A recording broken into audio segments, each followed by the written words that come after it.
画面上所看到影片是客家朱济公伫民国60年用8厘米摄影机所拍摄庙会记录。这批底片后来就安尼存放伫咧仓库50多冬。庙方伫2019年整理资料时发现，但因为年代久远，特别委托电影收藏家博物馆以及台南大学进行修复以及转录成数位化。非常高兴啊！我们把60年代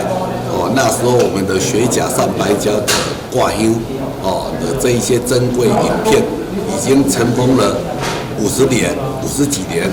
啊。那我们透过我们南艺大、我们景院长、我们微电影国家这个影像中心啊，来帮我们修复啊。这个是一个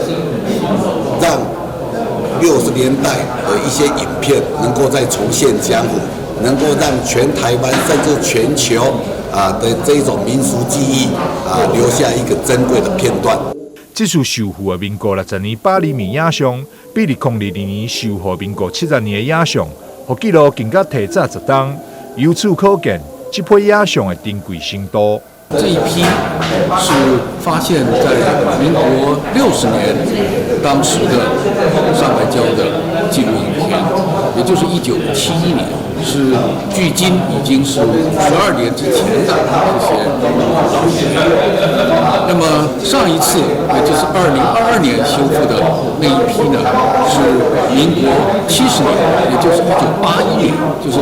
前后之间呢差了10年，所以它的这一次修复的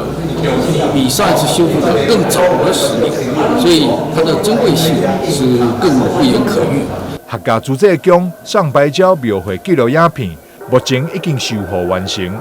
影片专长1点钟筒，庙方13日暗时6点半将伫朱济公庙埕公开播映，欢迎乡亲到场欣赏，感受庙会早年的文化活动。但是新闻张硕维采访不得。